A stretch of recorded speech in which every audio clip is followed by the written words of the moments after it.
आज की इस वीडियो में हम जानेंगे कि कैसी होती है पनडुब्बी में नाविकों की जिंदगी।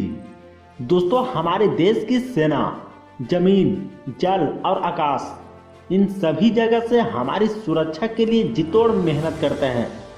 लेकिन दोस्तों, क्या आपको पता है कि हमारे देश के कुछ सैनिक ऐसे भी होते हैं जो जमीन और आकाश की बजाय समुद्र में एक अलग तरह के डिवाइस का यूज कर हजारों फीट तक पानी के अंदर रहकर देश की सुरक्षा में लगे रहते हैं। दोस्तों, उस डिवाइस का नाम है सबमरीन यानी कि पनडुब्बी, और ये सिर्फ नेवी ही यूज करती है। और इसी सबमरीन में नेवी सैनिकों को कई कई दिनों तक धरती के जीवन से दूर पानी के अंदर रहना पड़ता है, जहां महीनों तक सूरज की किरणें दिखाई नहीं पड़ती है। और इसी वजह से इन सैनिकों के हाथ पैर में जकड़न की समस्या भी हो जाती है। फिर भी हमारे देश के नौसैनिक देश की सुरक्षा के लिए दिन रात डटे रहते हैं और दो अलग अलग तरह से काम करते रहते हैं। दोस्तों, पहले लेवल में ये सैनिक देश को पानी के ऊपर रहकर सर्विसेज देते हैं यानी कि सेवा करते हैं, और दूसरा यह देश को समुद्र में तकरीबन 1000 फीट पानी के नीचे रहकर सर्विसेज देते हैं। और इन सर्विसेज के लिए यानी कार्य के लिए सैनिकों को कुछ स्पेशल ट्रेनिंग होती है, जिसमें उनको बहुत ही टफ कंपटीशन से होकर गुजरना पड़ता है।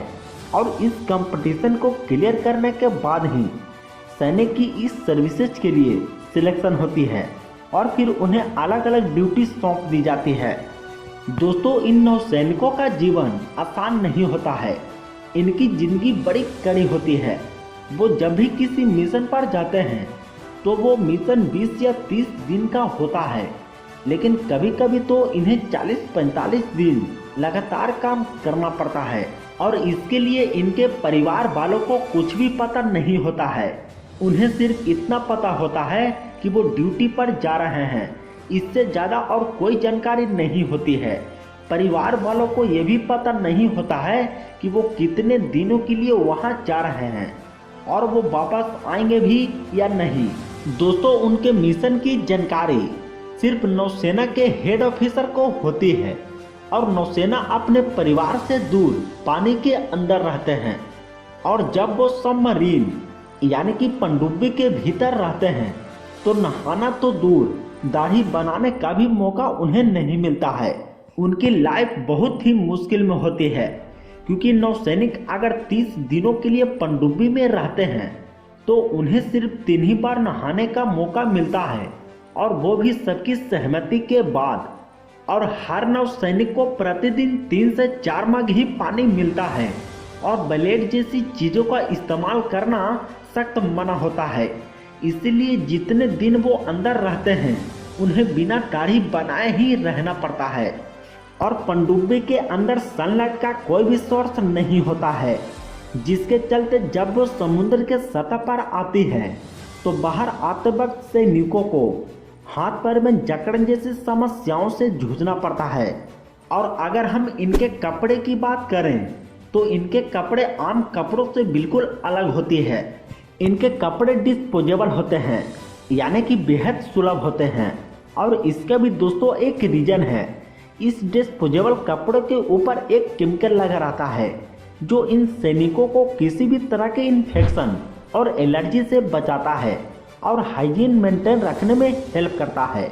दोस्तों, इतना ही नहीं, पनडुब्बी जब समुद्र के अंदर जाती है तो उसके साथ डॉक्टर और प्राथमिक चिकित्सा का सामान भी साथ होता है, क्योंकि अगर किसी को उल्टी या फिर चक्कर जैसी परेशानी होती है तो तुरंत इलाज किया जा सके।